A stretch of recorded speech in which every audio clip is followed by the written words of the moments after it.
ஸ்ரீ மாத்ரே நமஹா ஆடி வெள்ளி முதல் நாள் வழிபாடு. அம்மனுக்கு வேப்பிலை வைத்து எளிய கலசம் செய்வது வீட்டிலேயே சுலபமாக செய்யலாம். இது ஒரு பக்தி பூர்வமான வழிபாட்டு முறை. உங்கள் வீட்டு பழக்கம் இருந்தால் அதை பின்பற்றலாம்.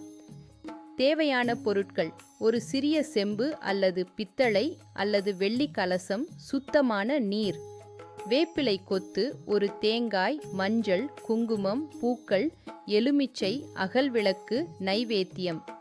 செய்வது எப்படி? இடத்தை தயார் செய்யுங்கள். பூஜை இடத்தை சுத்தம் செய்து ஒரு தட்டில் அரிசி அல்லது கோலம் போட்டு வையுங்கள். 1. கலசத்தை நன்றாக கழுவி துடைக்கவும். 2. கலசத்தின் வெளிப்புறத்தில் மஞ்சள், குங்குமம் இட்டு அலங்கரிக்கவும். 3. கலசத்தில் சுத்தமான நீரை நிரப்பவும். 4. சிறிது மஞ்சள், குங்குமம், பூ இதழ், சிறிதளவு அக்ஷதை, ஏலக்காய், ஜவ்வாது, 1 ரூபாய் நாணயம் நீரில் சேர்க்கலாம். 5. கலசத்தின் வாயைச் சுற்றி வேப்பிலைகளை அடுக்கி வைக்கவும். 6. ஒரு தேங்காயை மஞ்சள் தடவி அதன் மீது குங்குமம் வைத்து வேப்பிலைகளின் மேல் வைக்கவும். 7. அம்மனை ஆவாகனம் செய்யவும்.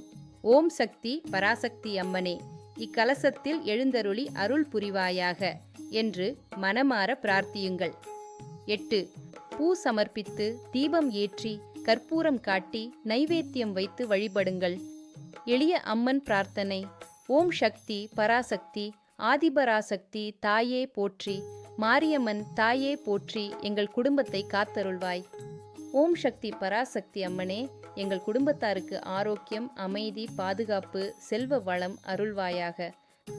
கலசத்தின் சிறப்பு: வேப்பிலை நோய் நொடியை நீக்கும் சக்தி, நீர் உயிர் சக்தி, தேங்காய் பூரணத்துவம், மஞ்சள் குங்குமம் அம்மனின் அருள்.